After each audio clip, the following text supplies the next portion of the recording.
오늘은 갈라디아서 네 번째 시간 계속해서 이어가도록 하겠습니다. 본문에 들어가기 앞서서 지난주에 나눴던 내용을 잠깐 복습하고 들어가기 원하는데요.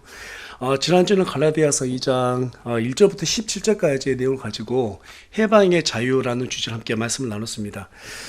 사도 바울이 복음을 전했던 그 복음을 사도 바울은 나의 복음 이렇게 말하고요. 그 나의 복음은 우리 주 예수 그리스도, 부활하신 예수 그리스도의 계시로부터 왔다. 이제 이렇게 말했던 내용을 살펴봤었는데, 이 사도 바울이 말했던 나의 복음, 그리스도의 계시로 주어진 이 복음을 한 문장으로 이렇게 쭉 정리하자면 아주 간단하죠. 사람은 누구든지 율법의 행위와 상관없이 그리스도를 믿기만 하면 구원에 이르게 된다. 이게 바로 사도 바울이 외쳤던 그런 은혜의 복음이었어요. 그 복음을 들었을 때 갈라디아 교인들은 율법이 주는 두려움에서 벗어나서 이 해방의 자유를 만끽할 수 있었습니다. 그런데 바울이 없는 사이에 거짓 교사들이 이 갈라디아 교회에 들어와서 이 바울이 말했던 이 은혜의 복음을 왜곡시켰어요. 뭐라고 왜곡시켰어요? 할례를 받아야지만이 구원에 이르게 된다. 이 할례는 그 유대인들에게 있어서 가장 중요한 율법 중에 또 하나이기 때문에 그들이 할례를 받아야지만 구원을 이루게 된다 이렇게 말하는 것은 율법대로 살지 않으면 구원에 이르지 못하게 된다 이렇게 말하는 것과 진배가 없습니다. 그러한 이단 교리로 그들을 미혹했는데, 여러분 이단이 뭐라고 그랬어요? 달을 이 끝단. 잘 가요. 잘 가다가 끝에 가서 달라지는 거예요. 이게 바로 이단이에요. 여러분 완전 틀리면 그건 종교입니다. 여러분 불교한테 이단이라고 하나요? 아니죠. 다른 종교한테 이단이라고 하지 않아요. 같은 예수 그리스도의 복음을 말하면서 왜곡시키면 그것을 이단이라고 말하죠. 유대인들은 이렇게 자신들의 어떤 율법으로다가 구원에 이르게 된다고 하는 이런 이단 교리로 그들을 미혹을 했습니다. 여러분 하나님께서 할례를 명하신 것은 아브라함을 통해서 민족을 이루고 그곳으로부터 메시아를 내겠다라고 하는 이 언약의 증표로 주신 것이지 구원의 증표로 준 것이 아닙니다. 맞죠? 게다가 할례는 이스라엘 백성들에게 준 거예요? 이방인들에게 준 거예요? 이스라엘 백성들에게 준 거예요. 그럼 이스라엘 백성들을 향한 법인 것이지 우리 대한민국 사람한테 준 게 아니란 말이에요. 이방인들이 지킬 만한 그런 것들이 아닙니다. 만약에 할례를 받음으로써 구원을 받는다 이렇게 말하면 이방인들은 전부 다 구원 못 받는다는 말과 뭐가 다르겠습니까? 그래서 이 이방인들에게까지 해당된 것이 아닌데, 이 갈라디아는 어디예요?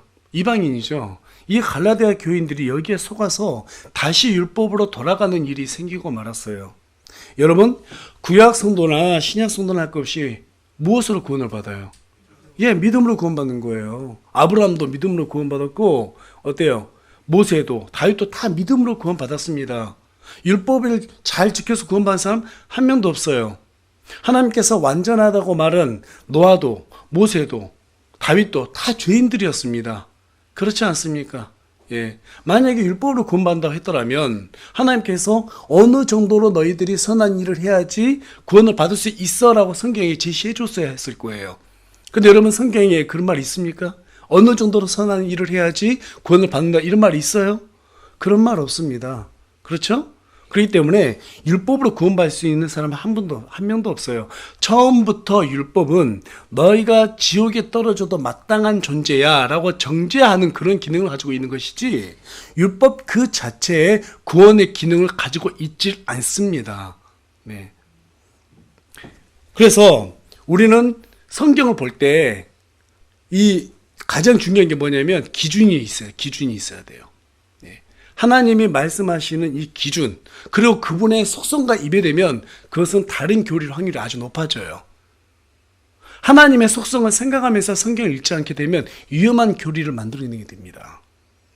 우리 하나님 어떤 분이세요? 사랑의 하나님이시죠? 은혜 하나님이세요. 그런데 사랑과 은혜도 중요하지만 대표적인 속성이 뭐라고 그랬어요? 공의 하나님이시란 말이에요. 이 공의 안에가 사랑도 있고 거룩도 있고 어때요? 은혜도 있고 다 그렇단 말이에요. 근데 어느 한쪽 속성만 내가 원하는 그 속성만 가지고 성경을 보게 되면 다른 교리를 만들어낼 수 있어요. 철저하게 하나님은 공의로우신 분이다. 그 아래에서 모든 하나님의 속성이 어때요? 환경마다 각각 그렇게 적용이 되는 거예요. 우리에게 적용되는 것도 날마다 같은 하나님이 적용되는 것이 아니죠. 여러 하나님의 그 속성이 날마다 다르게 우리에게 은혜로 주어진다라는 사실입니다. 이것을 놓치게 되면 다른 복음으로 사람들이 만들어내기도 하고 거기에 걸려 넘어질 수 있다는 사실이에요. 그런데 이 갈라디아 교인들은 사도 바울이 전했던, 여러분 사도 바울이 어떤 사람이에요? 신약에서 대표하는 최고의, 그렇죠? 사람 아닙니까? 복음을 전했던 최고의 사람이에요. 바울이 전했다고 하면 더 이상 완벽하게 전한 복음이 없을 겁니다. 바울이 그렇게까지 전해줬으면 자유를 만끽해야 되는데 그 자유를 만끽하려고 하지 않고 이 다른 복음에 걸려 넘어져서 스스로 율법의 족쇄로 다시 차고 들어가는 그러한 우를 범했던 것이 바로 갈라디아 교인들이었습니다. 여러분, 유대인들은 자신들이 만들어 놓은 기준이 뭐예요? 율법으로 구원받는다라는 그런 자신들만의 기준을 만들어낸 거예요. 원래 하나님께서 10개 10계명을 줬습니다. 근데 그것을 갖다가 하면 된다 안 된다 이런 것으로 갖다가 613개로 조막조막 잘라가지고 다 붙여놔놨어요. 그리고 이걸 안 지키면 안 된다. 그 기준이 누구 기준이에요? 하나님의 기준이에요? 유대인들의 기준이에요? 유대인들의 기준이에요. 그렇게 기준을 만들어내면 안 된다는 거예요. 처음부터 끝까지 우리는 무엇으로? 말씀으로.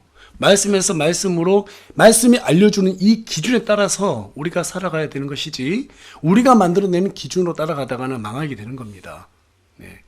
그래서 유대인들이 어떻게 됐습니까? 교만해졌어요. 예수님이 가장 미워하는 그런 위선자가 되었습니다. 여러분, 하나님께서 가장 미워하는 사람이 어떤 사람이에요? 교만한 사람, 위선자들 가장 미워한단 말이에요.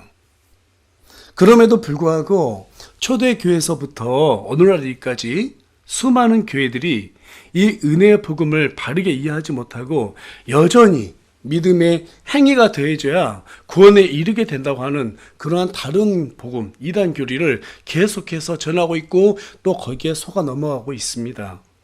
인간이 율법으로 의로워질 수 있다고 주장하는 것은 제가 생각하기엔 이래요. 마치 공산주의로 유토피아를 건설할 수 있다고 주장하는 거짓 이념과 다를 게 없다라는 생각이 듭니다. 여러분, 공산주의 과거에는 얼마나 그게 핫했어요. 그렇죠? 내가 모든 걸 다 나눠 가질 수 있다? 이론적으로는 정말로 완벽한 파라다이스죠. 근데 그게 실질적으로 됩니까? 안 되죠. 안 돼요. 그 사람 속이는 그런 파라다이스 이념이란 말이에요. 이 땅에서는 파라다이스가 존재할 수 없습니다. 그렇지 않습니까? 우리 하나님의 왕국이 이 땅에 임해야지 그제서야 완벽한 나라가 임하게 되는 거예요. 인간이 만들려고 하는 것은 그건 헛된 장난에 불과하는 것입니다. 우리가 사는 동안 절대로 그런 나라는 존재할 수가 없어요. 바로 행위 구원을 주장하는 것이 바로 그러한 부분입니다. 이런 교리에 걸려 넘어지면 언제 구원을 잊을 줄 몰라서 날마다 조마조마하면서 두려워하는, 다시 말해서 율법에서 조금이라도 엇나가지 않기 위해서 남의 눈치 보고 사는 그런 율법의 속박에 얽매이면서 노예로 살아갈 수 있게 됩니다. 하나님을 사랑해서 신앙생활을 하는 것이 아니라 율법이 두려워서 신앙생활을 하게 되는 거예요. 여러분, 하나님께서 스스로 자체에서 하나님을 섬기는 사람 좋아하겠어요? 아니면 로봇처럼 섬기는 사람 좋아하겠어요? 답이 없죠. 제가 좀 뻘쭘해지는데요. 스스로 자처해서 섬기는 걸 좋아하지 않겠습니까? 그렇죠? 오늘 아침에도 보니까 9시 딱 됐는데 우리 장도령 형제하고 우리 진우 형제가 둘이 딱 가서 교회 청소하더라고요. 거기까지 했으면 좋았어요. 근데 이제 우리 장도령 형제 앉아가지고 하는 말이, 우리가 없었으면 어떻게 할 뻔했어? 이런 얘기를 하니까 거기까지 참 좋았는데 그런 말 하고 있으니까 그 말 딱 듣고 제가 옆에서 놀래가지고 뭐라고? 이제 그러고 있었는데요. 이제 물론 농담이겠죠. 진심이에요. 그러니까 우리가 그렇게 이제 말했지만 웃으면서 말한 거 봤을 때 농담으로 들렸는데 아무튼 간에 이랬던 저랬던 간에 우리 하나님께서 우리를 정말 사랑하실 때는 언제냐면 우리가 하나님께 받은 은혜에 감사해서 자처해서 헌금도 하고 자처해서 하나님의 일도 봉사를 하고 교회도 섬기고 복음도 전하고 이러길 원하시는 겁니다. 버튼 누르면 알아서 움직이는 막 그렇게 수동적인 그런 것이 아니라 시키지 않아도 자발적으로 나서는, 그렇죠? 결코 율법주의에 얽매였으면 이런 일을 할 수가 없어요. 율법이 두려워서 하는 것을 하나님께서 원치는 않습니다. 하나님을 사랑해서 하기를 원하는 거예요. 그래서 하나님께서 우리에게 바라는 것은 계속해서 은혜, 하나님의 은혜에 감사하면서 그 은혜를 계속해서 체험하기 원하는 거예요. 그 은혜를 체험하게 되면 누가 시키지 않아도 자발적으로 하게 돼 있습니다. 그렇지 않습니까? 그리고 또 한 가지 덧붙이자면 신앙생활은 습관으로 성공하는 거예요. 좋은 습관은 그 사람을 좋은 신앙인으로 만드는 겁니다. 때로는 하기 싫어요. 하기 싫어도 내가 내 습관을 위해서 내 몸을 쳐서 하나님께 더 드리고자 그 습관을 만들어내는 것도 정말 중요한 일이에요. 내 마음대로 하고 안 하고 이건 아닙니다, 여러분. 그래서 늘 우리가 하나님께 감사하는 마음을 잃으면 안 된다는 거죠. 자, 그래서 이런 율법의 행위에 얽매이게 되면 상당한 부작용이 염려가 되었기 때문에 사도 바울은 갈라디아 교회에 해방의 자유를 통해서 다시 율법으로 돌아가는 그런 어리석은 행위를 멈추라고 권면하게 됩니다. 이 부분을 강조하기 위해서 과거에 베드로가 실수했을 때를 사도 바울이 책망했던 그런 내용을 우리가 쭉 살펴봤습니다. 베드로는 이 사도 바울이 말했던 은혜의 복음을 받아들였던 사람이고 또 이방인들에게도 이 복음이 전파될 수 있도록 도와줬던 그러한 사람이었어요. 그래서 이방인들하고 같이 이렇게 식사를 하고 있었는데 여러분, 유대인들에게 있어서 식사는 어떤 의미를 갖고 있다고 그랬어요? 우리가 한 가족이다라는 것을 인정하는 것이라고 그랬죠. 그런 의미를 담고 있었어요. 그래서 베드로가 함께 이렇게 식사를 하고 있다가 예루살렘의 대표였던 야고보가 사람 한 명을 보냈는데 그 사람은 당연히 유대인이었겠죠. 유대인이 왔다는 말을 듣고 화들짝 놀래고 입 딱 닫고 말이죠. 내가 언제 니네하고 같이 밥 먹었어? 안 먹었어? 라면서 뒤로 돌아서 있던 그런 모습을 보게 됩니다. 그래서 바울이 아주 심하게 책망했던 그러한 내용들 우리가 살펴볼 수 있었는데, 이러한 것들을 봤을 때 복음에는 어떻다는 거예요? 우리가 구원을 받았습니다. 더 이상 율법의 속박에 매여 있지 않아도 되는 그런 해방의 자유를 맛볼 수 있는 존재가 되었어요. 그럼에도 불구하고 어떻게 해야 된다고요? 이 복음에는 반드시 절제와 책임이 있어야 된다는 거예요. 책임이 있어야 된다는 겁니다. 그런데 많은 분들이 이 해방의 자유를 맛보고 나면 특히 구원만 주장하는 그러한 이단들 보면은 뭐라고 그래요? 이제 구원받았으니까 끝이다 이렇게 생각한단 말이에요. 천국 티켓 땄으니까 이제 내가 어떻게 살면 어때요? 어쨌든 죽으면 천국 가는데 너무 이기적으로 살죠. 여러분 맞습니다. 천국은 갈 거예요. 근데 얼마나 하나님 앞에서 부끄럽겠습니까? 나중에 그리스도의 심판석에 서게 되잖아요. 그렇죠? 하나님께서 그런 사람들 구원하라고 이 땅 우리를 보낸 게 아니라, 물론 이제 그런 사람들도 다 구원 받아야 되겠지만, 우리의 구원 받은 목적은 천국 티켓 따라고 이 땅에 보내진 게 아니라 이 말이죠. 무엇 때문에 이 땅에 보내셨어요? 하나님의 기쁨을 위해서, 하나님의 영광을 우리가 올려드리기 위해서 이 땅에 보내셨잖아요. 그래서 조금 전에 말씀드린 바와 같이 계속해서 우리가 하나님의 은혜를 묵상하면서 감사하면서 하나님 앞에 자발적으로 나아가야 된다는 거죠. 네. 그런데 이런 방종을 갖다가 일삼고 있는 사람들 정말 우리가 그럴 때 또 그런 사람 볼 때 권면해주고 우리가 스스로 회개해야 될 줄로 믿습니다. 자, 여러분, 해방의 자유는 구원받은 성도가 누릴 수 있는 정말 가장 큰 특권 중에 특권이에요. 하지만 이 자유가 우리가 그냥 가만히 있어도 누려지는 것이냐? 지옥의 정죄로부터 오는 그 두려움에서는 완전히 벗어날 수 있습니다. 거기서부터는 자유할 수 있어요.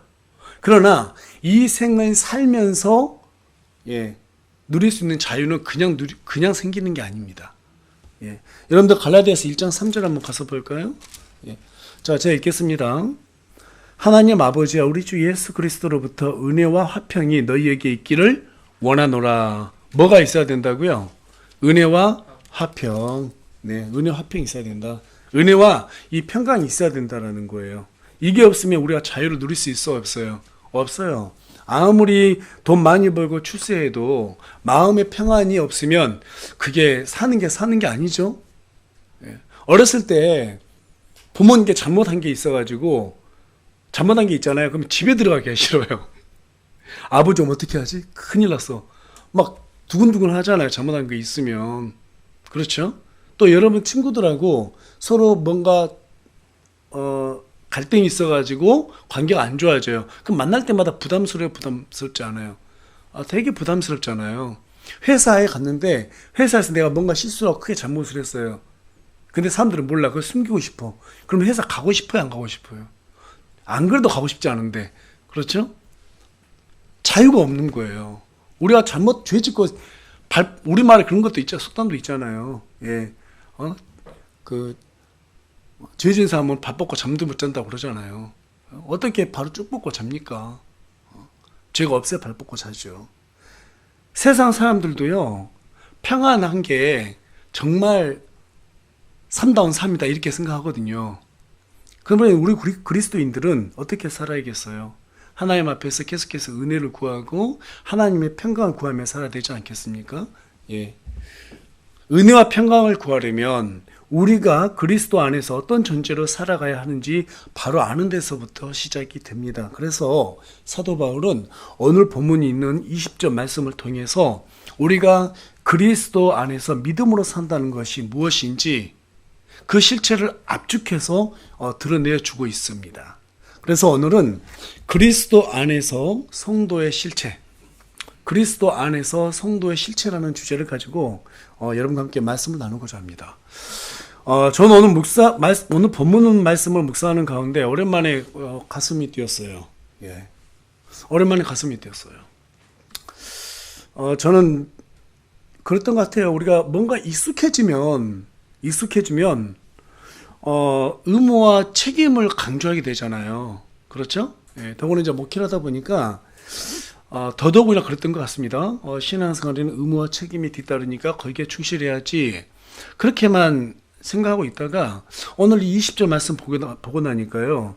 그보다도 내가 그리스도 안에서 어떤 상태로 존재하고 있는지, 어떻게 존재해야 되는지 그걸 다시 한번 상기시켜 주더라고요. 그래서 나름의 회개하는 시간도 가져보고 정말 이 말씀이 너무너무 귀하게 받아들여지는 거예요. 저와 여러분이 오늘 우리에게 주신 이 말씀을 통해서 믿음으로 산다고 하는 우리의 생각과 또 하나님의 생각에 얼마나 차이가 있는지를 생각해보고 그 차이만큼 회개하고 다시금 마음을 붙잡는 귀한 시간이 되길 간절히 소망합니다. 그리스도인으로 살아갈 때 반드시 놓지 말아야 할 한 가지가 있다라면 그것은 나를 위해서 하나님을 믿는 것이 아니라 하나님을 높이기 위해서 존재하는 그러한 사람이 되어야 된다는 것입니다. 만일 나의 유익을 위해서 하나님을 찾아간다면 그것은 더 이상 그리스도인도 기독교도 아니고 종교인입니다. 종교인이 되지 않으려면 스스로 하나님 앞에서 나는 어떤 존재인가? 나는 어떤 존재인가? 이걸 생각해 봐야 돼요. 데카르트는 이렇게 말했습니다. 나는 생각한다, 고로 나는 존재한다. 그러니까 생각해야지 그 사람이 존재한다는 말이고 존재하는 것이고 그 사람의 생각이 그 사람의 존재다. 이걸 지금 얘기해 주고 있는 거죠. 그러면 저와 여러분이 나는 누구인가라는 것을 드러내려면 하나님 앞에서 드러내려면 하나님을 내가 지금 어떻게 생각하고 있는지 이걸 조명해 보셔야 돼요. 그러한 계기로서 가장 좋은 게 기도인 것 같아요. 기도하면 내가 누구인가를 항상 들여다보게 되죠. 그렇죠? 숨기려도 숨길 수 있어요, 없어요? 기도할 때. 기도할 때만큼은요, 하나님이 두렵기 때문에 거짓말로 하나님을 숨길 수가 없어요. 구원받은 사람이라면 절대로 그렇게 할 수가 없죠. 그래서 우리가 일반적으로 기도하면 하나님을 높여드리는 그런 기도를 하고 그 다음에 내 내면을 먼저 바라보게 되죠. 누굴 욕하려고 하다가도 내 내면부터 바라보게 됩니다. 그래서 우리가 어떤 상태로 지금 놓여 있는가 기도를 통해서 수시로 점검해 봐야 돼요. 그래서 신앙생활 잘하는 사람들 보면 기도하는 사람들이에요. 기도하는 사람들이 정말 하나님께 자발적으로 일을 하고요. 기도하는 사람들이 겸손하고요. 기도하는 사람들이 율법적으로 남들 대하지 않아요. 기도하는 사람들이 쉽게 어때요? 시험에 들지도 않아요. 왜? 하나님을 붙들고 있기 때문에 그렇습니다. 기도는 우리의 영적 호흡이라고 말하고 있어요. 우리 안에 내주어 계신 우리 주님과 항상 대화를 하는 겁니다. 그래서 기도할 때 내가 누구인가 이걸 계속해서 생각하고 볼 수밖에 없는, 그래서 우리가 계속해서 기도로 하나님 앞에 나아가야 된다는 사실이죠. 그런 의미에서 오늘 본문의 사도 바울은 보니까 나 또는 내가 이 1인칭 대명사만 8번이나 반복하고 있다는 것을 보게 됩니다. 그리고 또 사도 바울이 이 본문 말씀을 통해서 나는 그리스도 안에서 어떤 상태로 존재하고 있는지 그 실체를 정확하게 드러내고 있어요. 이 개념이 우리에게도 그대로 적용되길 바랍니다. 자, 첫 번째 사도 바울은 가장 먼저 자신을 이렇게 표현합니다. 내가 그리스도와 함께 십자가에 못 박혀 있다. 내가 그리스도와 함께 십자가에 못 박혔나니. 십자가에 달리신 분은 예수님이에요? 우리예요? 십자가에 달리신 분이 지금 예수님이에요? 바울이에요? 예수님이죠. 그런데 바울은 내가 그분과 함께 십자가에 못 박혔다라고 얘기하고 있어요. 이게 무슨 말인가? 여러분 갈라디아서 3장 13절, 여러분 그 밑에 있는 3장 13절 말씀 우리 다 같이 한번 읽어보겠습니다. 시작. 그리스도께서 우리를 위해 저주가 되사 율법의 저주에서 우리를 구속하셨으니 이는 나무에 달리는 모든 자는 저주받았느니라 하고 기록되었기 때문이라. 그리스도께서 우리를 위해 저주가 되사, 지금 예수님께서 누구를 위해서요? 우리를 위해서 스스로 저주가 됐다라는 거예요. 사도 바울은 나무에 달린 자는 하나님께 저주받았다고 하는 신명기 21장 23절의 말씀을 그대로 인용해서 우리에게 이 본문 말씀을 보여주고 있습니다. 여러분 이 말씀이 무슨 뜻이냐면, 이 말씀은 우리를 대신해서 그리스도께서 십자가에 달려 저주를 받으실 때 우리를 정죄하던 율법의 권능까지도 완전히 다 소멸시켰다라는 말이에요.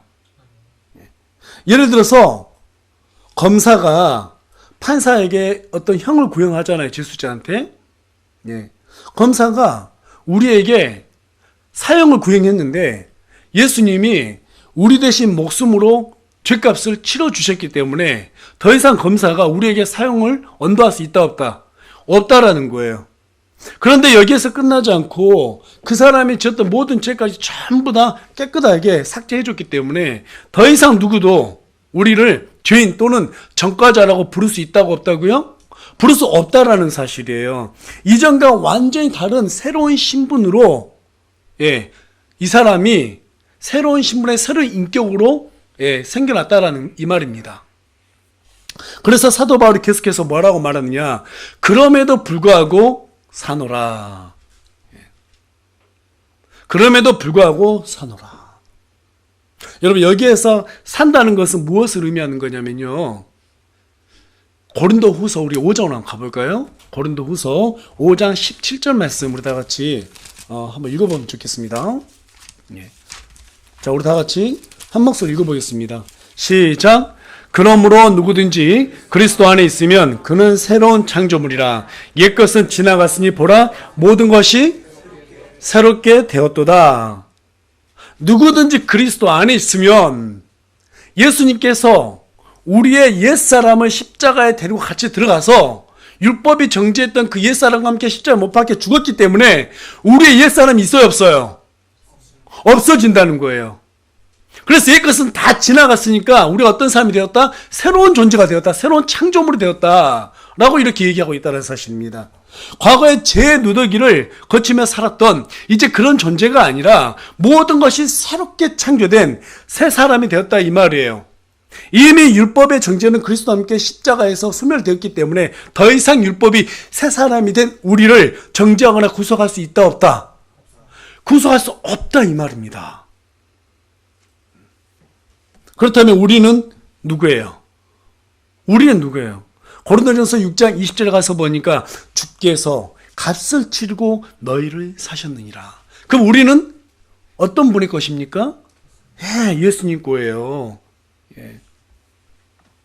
그래서 고린도전서 4장 4절 가서 보니까 우리를 판단하시는 것은 이제 율법이 아니라 누구다고요?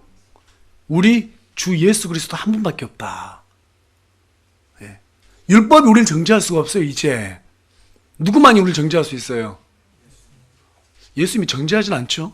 우리에게 징계하실 수는 있죠. 그렇죠? 예. 예수님이 우리를 징계할 수는 있어요. 이제 지옥의 이 정죄는 사라졌습니다. 여러분, 우리는 태어날 때부터 죄인이었죠? 죄인이었어요. 근데 그 죄는 뭐예요? 단수죠. 죄. 그거는 아담이 지었던, 아담으로부터 물려받았던 지옥으로 갈 수밖에 없는 율법의 정죄예요. 정죄. 예. 그런데 우리는 여전히 구원을 받았음에도 불구하고 육체 속에 어때요? 죄를 가지고 있는 피를 갖고 있기 때문에 지옥의 정죄는 사라졌지만 죄는 지을 수 있어요, 없어요? 지을 수 있습니다. 그러니까 그 죄의 나무가 열매를 맺으면 어때요? 그걸 죄 들이라고 하는 거예요.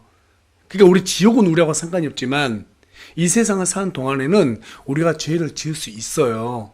그래서 이 죄들은 지을 수 있는데 그것마저도 율법이 그걸 바라보면서 너 다시 지옥 가? 이거 안 된다는 거예요.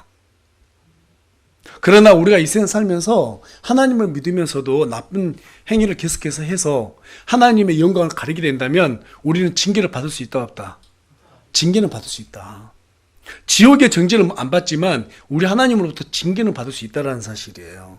그래서 우리를 판단하신 분은 우리 주 예수 그리스도 한 분밖에 없습니다. 이제 더 이상 율법이 우리를 지옥으로 보내는 그런 정죄는 할 수 없다 이 말이에요. 왜? 새 사람이 되었기 때문에. 율법에서 우리 옛사람은 그리스도와 함께 다 죽었기 때문에 더 이상 정죄할 수가 없다라는 사실이에요. 그렇다면 우리가 어떻게 살아야 될까요? 어떻게 살아야 될까요? 빌립보서 2장 12절입니다. 빌립보서 2장 12절. 자, 한 목소리 읽겠습니다. 시작.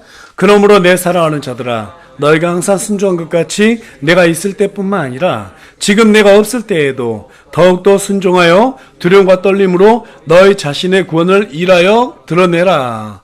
예, 두렵고 떨리는, 순종하여 두렵고 떨림으로 너희 자신의 구원을 일하여 드러내라. 너희들이 구원받았으면 이제 하나님께 너무나 감사하는 마음으로 내가 혹시라도 과거 옛사람으로 돌아갈 것을 늘 경계하면서 두렵고 떨리는 마음으로 일해서 드러내라는 거예요. 무엇을? 우리가 구원받았다는 사실에 대한 감사를. 예. 근데 개혁성경에서 이걸 뭐라고 번역해놨습니까? 너희의 구원을 이루라 이렇게 해놨어요. 여러분, 구원은 계속해서 이루어가는 거예요? 아니면은 한 번 믿으면 거기서 완성이 되는 거예요? 한 번 믿으면 완성이 되는 겁니다. 예. 구원을 또 이루어가고 여러분, 우리가 아까 율법하고 상관이 없다고 그랬죠? 율법과 상관없이 구원을 받는다고 했지 않습니까? 근데 구원을 계속해서 또 이루어간다면 율법하고 상관이 있다는 소리 없다는 소리예요? 상관이 있다는 소리죠. 율법이 이루어가야지 구원을 받는다고 지금 돼 있기 때문에. 이건 잘못된 번역이에요, 여러분. 예. 그래서 구원은 계속해서 이루어가는 것이 아니라 우리가 구원을 받은 사람이라면 마땅히 우리를 판단하신 분은 예수 그리스도 한 분밖에 없기 때문에 그분을 두렵고 떨리는 마음으로 우리가 구원받다는 그 사실에 대해서 일해서 드러냄으로 인해서 하나님께 영광을 올려드려야 된다 이 말이에요. 동의하십니까? 하나님께서 우리를 판단하시기 때문에 더 이상 나태하고 게으르게 살지 말라는 권면도 이 안에 포함이 되어 있습니다. 여러분, 게으르고 나태하게 살던 우리의 옛사람은 그리스도와 함께 십자가에 못 박혀 죽었기 때문에 이젠 더 이상 게으름과 작별을 해야 돼요. 나태함과 작별을 해야 되는 것입니다. 네. 사도 바울을 보십시오. 계속해서 수고하지 않습니까? 십자가만이 자신의 자랑거리라고 외치면서 그렇게 수고하잖아요. 우리 그리스도인에게 있어서 가장 큰 적이 뭐냐면 게으름과 나태함이에요. 여러분, 일하는 목적이 뭡니까? 돈 벌려고요? 예, 돈 벌려고 하는 것도 맞죠. 돈 벌어서 뭐 하려고요? 돈 벌어서 하나님의 영광을 나타내기 위해서 모든 목적이 무엇을 먹든지 무엇을 마시든지 하나님의 영광을 위해서 하라고 하잖아요. 무엇을 하든지. 예. 우리가 돈 버는 것도 하나님의 목적을 이루기 위해서고 하나님의 영광을 위해서고 우리가 심지어 높아져도 하나님을 위해서고 낮아져도 모든 게 다 하나님을 위해서 살아야 되는 거예요. 근데 오늘날 우리 그리스도인들은 입으로는 다 그렇게 시인합니다. 근데 실제적인 삶, 입 말고 한번 발로 보면 알아요. 그 사람이. 발로 보면 그 사람이 진짜로 하나님을 위해서 사는 건지 아니면 입으로만 남들 보기에 좀 있어 보이려고 말하는 건지 그거 어떻게 모를 수가 있어요. 여러분, 그러니까 앞으로 사람들 판단할 때 입 볼 필요 없어요. 그냥 발만 보면 돼요. 하나님을 진짜 사랑하는 사람은요, 손과 발이 게으르지가 않아요. 절대 나태하지가 않아요. 그렇죠? 그게 바로 책임 있는 그리스도인들이에요. 우리가 그렇게 게으르고 나태했던, 입으로만 우리 자신을 과시했던 그런 옛사람은 이미 다 십자가에 못 박혀 죽었습니다. 없어요. 이제 우리도 예수님처럼 열심으로 그렇게 어때요? 복음을 위해서 살아갈 수 있는 그런 존재가 돼야 되지 않겠습니까? 또 뿐만 아니라 마태복음 6장 31절은 우리에게 뭐라고 말하냐면, 무엇을 먹을까, 무엇을 마실까, 무엇을 입을까 염려하지 말라고 명령하고 있어요. 여러분, 이거 명령입니다. 네. 왜 그럴까요? 죽은 사람이 무엇을 먹을까, 무엇을 마실까, 무엇을 입을까 걱정한 거 봤습니까? 네. 이미 죽었는데요. 죽었다면서요. 우리 옛사람은 죽었다면서요. 그런데 무엇을 마실까, 무엇을 먹을까, 무엇을 입을까 막 염려해, 초조해요. 그는 이미 아직 옛사람을 내가 십자가에 못 박지 못한 거예요. 우리 주님께서 우리에게 원하는 건 뭐냐면, 그렇게 걱정하고 근심하고 염려하는 거 십자가에 못 박으라고 계속해서 우리에게 명령하고 있는 거예요. 아직도 그것 때문에 힘들어해? 이미 너희들은 내가 십자가에 못 박게 다 못 박혔는데 왜 그것을 인정 안 하지? 하면서 예수님 우리에게 지금 다시 반문하고 있는 것입니다. 여러분, 그것들을 염려하지 마시길 바랍니다. 예. 계속해서 요한일서 2장 15절에 가서 보면, 세상이나 세상에 있는 것들도 사랑하지 말라고 명령합니다. 육신의 정욕, 안목의 정욕, 인생의 자랑. 이 모든 것들이 전부 다 헛것이고, 그 모든 것들은 이미 십자가에 못 박혀 죽었기 때문에 그것마저도 사랑하지 말라고 말하고 있습니다. 쾌락이 주는 즐거움도, 부유함이 주는 허세도, 높아지려고 하는 교만도 죽은 자에게는 쓸모가 없기 때문입니다. 여러분, 마귀를 상징하는 뱀은 살아있는 것만 잡아먹는 습성이 있어요. 여러분, 뱀은요 절대 죽은 거 안 먹어요. 살아있는 것만 먹어요. 만약에 저와 여러분이 우리의 옛사람이 정말 죽었다라면 시험당할 일이 있을까요, 없을까요? 왜 대답을 못하죠? 시험당할 일이 있을까요, 없을까요? 시험당할 일이 없어요. 왜 우리가 시험을 당합니까? 여전히 그 옛사람을 버리지 못했기 때문에 시험을 당하는 것입니다. 이미 죽은 사람을 누가 시험하겠어요? 시체 갖다 놓고 시험할 사람이 누가 있겠어요? 누가 말을 걸어요? 그래서 사도 바울이 뭐라고 말해요? 내가 날마다 죽노라. 날마다 죽어야 돼요, 날마다. 날마다. 우리가 그것을 위해서 하루하루 어떻게 해요? 이 마귀들하고 싸워야 되는 거예요. 날마다 죽기 위해서. 그럼에도 불구하고 우리에게는 여전히 옛사람의 성품이 남아있어서 그것을 죽이며 산다는 것이 쉬워요? 쉽지 않아요? 쉽지 않지요. 쉽지 않죠. 이것을 해내기 위해서 계속해서 사도 바울은 뭐라고 말하느냐? 그러나 내가 아니요 그리스도께서 내 안에 사시느니라. 내가 아니요. 이제 사는 것은 내가 사는 것이 아니라 내 안에 계신 그리스도께서 사신다고 이렇게 말하고 있는 거예요. 그리스도께서 내 안에 살고 있다. 지금 이 말은 무슨 말이냐면 그리스도와 완전한 연합이 되어 있어야 된다 이 말이에요. 나뭇가지는 나무 줄기에 붙어 있어야 삽니다. 그래야 열매를 맺습니다. 뱃속에 있는 태아는 탯줄로 산모와 연결이 돼 있어야지 살 수가 있습니다. 그와 같이 우리 그리스도인들도 살려면 우리 그리스도의 영과 하나로 연합이 돼 있어야 됩니다. 그렇지 않으면 우리는 언제든지 마귀의 괴울에 걸려 넘어질 수 있고 여전히 우리도 알지 못하는 사이 옛사람이 살아나서 우리를 갖다가 장악할 수도 있습니다. 그래서 우리 예수님께서 우리의 생명의 원천이 된다. 이 사실 절대 놓치면 안 되는 거예요.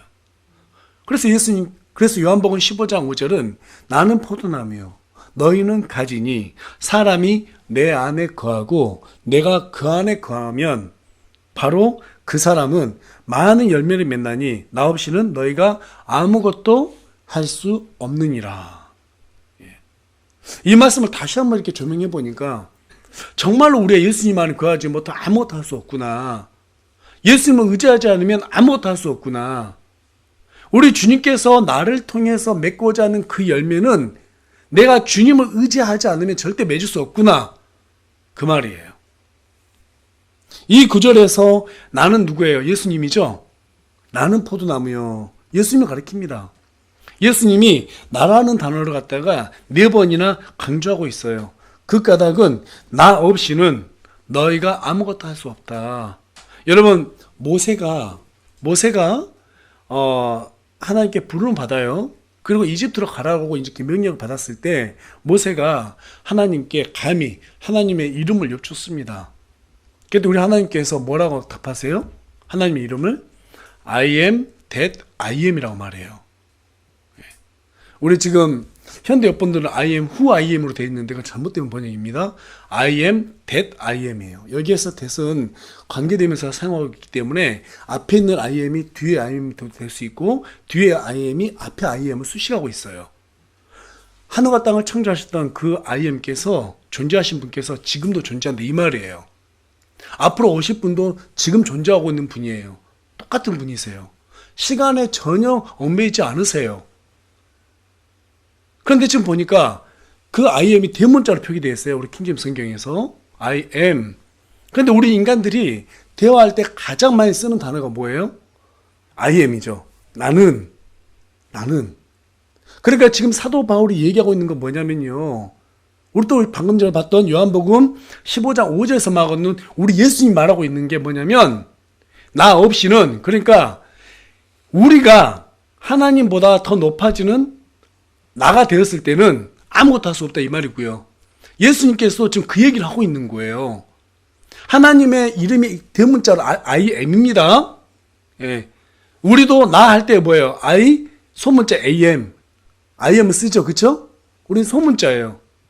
그러니까 우리라는 나라는 단어를 더 이상 하나님보다 더 많이 사용해서 안 되는 거예요. 곧 내가 누가 돼야 되는 거예요? 하나님.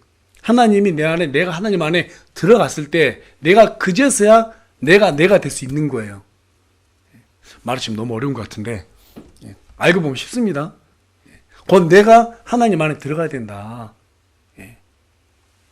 나를 주장하려고 하지 말고 우리 하나님의 이름을 주장해야 된다.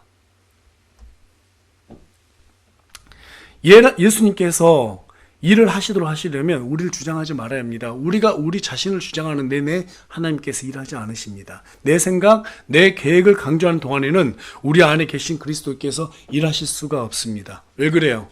거기에서 일하게 되면 사람들이 자기를 높이기 때문에, 그 사람이 교만하기 때문에. 그래서 우리가 하나님을 의지하고 온전히 주님과 연합이 되었을 때 그때 열매가 맺히는 겁니다. 우리 주님과 연합은 말씀에 순종하고 정말 주님께 의지하기 위해서 기도로 나아갈 때 이루어지는 것입니다. 이 관계를 지속하기 위해서 사도 바울은 계속해서 반드시 필요한 한 가지를 언급하고 있는데요. 그게 뭐냐면 나를 사랑하사 나를 위해 자신을 주신 하나님의 아들의 믿음으로 사노라. 우리 개혁성경에서는 하나님의 아들을 믿는 믿음으로 사노라 이렇게 해놨어요. 아니에요, 여러분. 믿는 믿음과 하나님의 아들의 믿음은 큰 차이가 있습니다. 믿는 믿음은 뭐예요? 구원받을 때 필요한 믿음이죠. 그렇죠? 그런데 구원받은 이후에 우리가 이 세상을 이기며 살아가기 위해서는 뭐가 필요해요? 하나님의 아들의 믿음이 필요한 거예요. 왜 그래요? 그분께서 우리 안에 계시기 때문에. 나의 믿음이 아니라 하나님의 아들의 믿음이 내 안에서 샘솟듯이 낳아 주셔야지만이 내가 그 믿음을 가지고 세상을 담대하게 이기며 살아갈 수 있다는 사실이에요. 근데 여기에서 강조한 게 뭐냐면 나를 사랑하사. 시편 139편 16절에 가서 보니까 하나님께서 이미 창세 전부터 우리를 어때요? 마음에 품으셨다는 거예요. 우리를 아셨다고 말하고 있습니다. 여러분, 위대하신 우리 예수님이 이 세상을 창조하시기 전부터 우리를 알았고 우리를 선택했다. 이것은 어마어마하게 놀라운 사실입니다. 너무너무 사랑하셔서 사도 바울이 말하기를 나를 위해 그분이 자신의 모든 것을 주셨다고 지금 말하고 있어요. 베드로가 변화산에서 예수님과 모세와 엘리야가 함께 있는 걸 보게 됩니다. 얼마나 그 상태가 황홀했던지 자기도 모르는, 이해할 수 없는 말을 해요. 주여, 제가 여기다가 초막 셋을 짓되 하나는 주를 위해서, 하나는 엘리야를 위해서, 하나는 모세를 위해서 짓겠나이다. 여기가 좋으니까 여기에 머물고 싶다라는 거예요. 그렇지 않겠습니까? 저는 사도 바울이 좀 많이 불쌍한 것 같아요. 한편으로는. 셋째 하늘까지 가서 그것을 보고 다시 오고 싶었겠어요?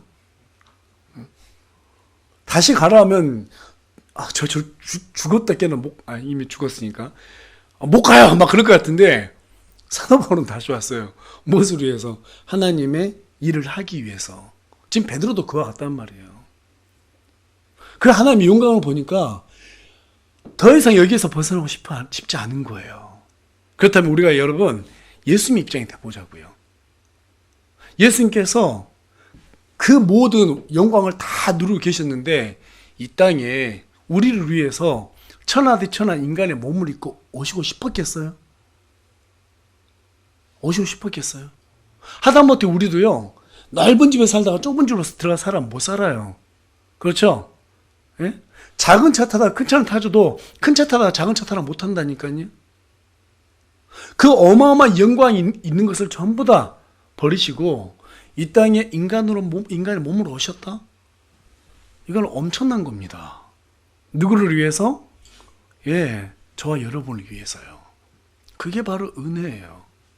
은혜예요. 그분께서 이 땅에 오심으로 인해서 자신의 모든 것을 우리를 위해서 주심으로 인해 가지고 우리가 하나님의 자녀가 되는 권세를 얻게 됐습니다. 그리스도의 공동 상속자가 되었습니다. 여러분, 이제 우리는 새로운 생명, 이 새 생명은 우리 주 예수 그리스도와의 인격으로 하나로 연결되어 있습니다. 그래서 저와 여러분은 그리스도 안에 있고 그리스도께서는 저와 여러분 안에 지금 내주어 계시는 거예요. 그래서 우리는 뭐라고 말했어요? 성전이라고 말했죠. 여러분, 교회가 성전이 아닙니다. 이 건물이 성전이 아니에요. 주님의 몸된 성전은 누구를 가르치고 있어요? 우리 몸을 가르친다고요. 우리 몸 안에 우리 주님께서 들어와 계시기 때문에. 그리고 이 성전들이 모이는 걸 뭐라고 그래요? 교회라고 하는 거예요. 이걸 구분 못하니까 뭐 성전 건축한다고 막 건물 크게 짓고 막 헌금하라고 이러는데, 예, 뭐 짓고 하는 거 다 좋아요. 그런데 개념은 분명하게 알아야죠. 하나님께서 그 건물 짓는다고 좋아하시는 게 아니란 말이에요. 진짜 하나님께서 세우시고자 하는 성전은 우리의 몸이란 말이죠. 저와 여러분이 그리스도의 은혜를 입어서 우리가 주님께서 마음대로 사용할 수 있는 도구로 성장하는 것이 우리 주님께서 가장 요구하고 기뻐하시는 거예요. 그랬을 때 우리의 성전이 세워지는 거예요. 그것을 위해서 우리가 날마다 주님과 하나로 연합이 돼야 됩니다. 연합이 돼야 되는 거예요. 주님께서 기뻐하시는 것이 무엇인지를 항상 생각해야 돼요. 여러분, 누군가를 사랑하게 되면, 사랑하는 여자친구나 남자친구가 생기면 식사할 때마다 어때요? 뭘 좋아하는지, 젓가락이 어디로 가는지 자꾸 보게 된단 말이에요. 그렇지 않습니까? 예. 그와 같이 우리도 우리 주님이 뭘 좋아하는지 자꾸 젓가락을 볼 수 있어야 돼요. 머릿속에 생각을 하고 하나님께서 뭘 기뻐하실까? 어떻게 해야지 기뻐하실까? 이런 걸 생각했을 때 하나님과 하나로 연합이 될 수 있습니다. 그런데 이 연합이 끊어질 수 있어요, 없어요? 끊어질 수 있어요, 없어요? 끊어질 수 없습니다. 예. 이 연합은 예수님께서 자신의 목숨을 버리면서까지 행하셨기 때문에 절대로 끊어질 수 없다고 사도 바울이 로마서 8장에 기록해놨어요. 우리 다 그 내용 읽어보도록 하겠습니다. 자, PPT 떼어놨는데요. 로마서 8장 35절, 38절, 39절 말씀입니다. 우리 한 목소리 읽어보겠습니다. 시작. 누가 우리를 그리스도의 사랑에서 떼어놓겠느냐? 환난이나 공경이나 핍박이나 기근이나 벌거벗음이나 위험이나 칼이라. 38절입니다. 내가 확신하노니 사망이나 생명이나 천사들이나 권능들이나 현재 있는 것들이나 장래 있는 것들이나. 39절입니다. 높음이나 깊음이나 다른 어떤 창조물이라도 우리를 그리스도 예수 우리 주 안에 있는 하나님의 사랑에서 떼어놓을 수 없으리라. 절대 떼어놓을 수 없다는 거예요. 그리스도께서 자신의 목숨을 버리면서까지 우리에게 베풀어 주셨던 그 은혜를 결코 떼어낼 수 없다. 그러니까 너희들 있잖아. 나만 믿고 따라와. 나하고 하나 연합이 되자. 우리 주님께서, 우리 하나님께서 이걸 정말 원하셨단 말이에요.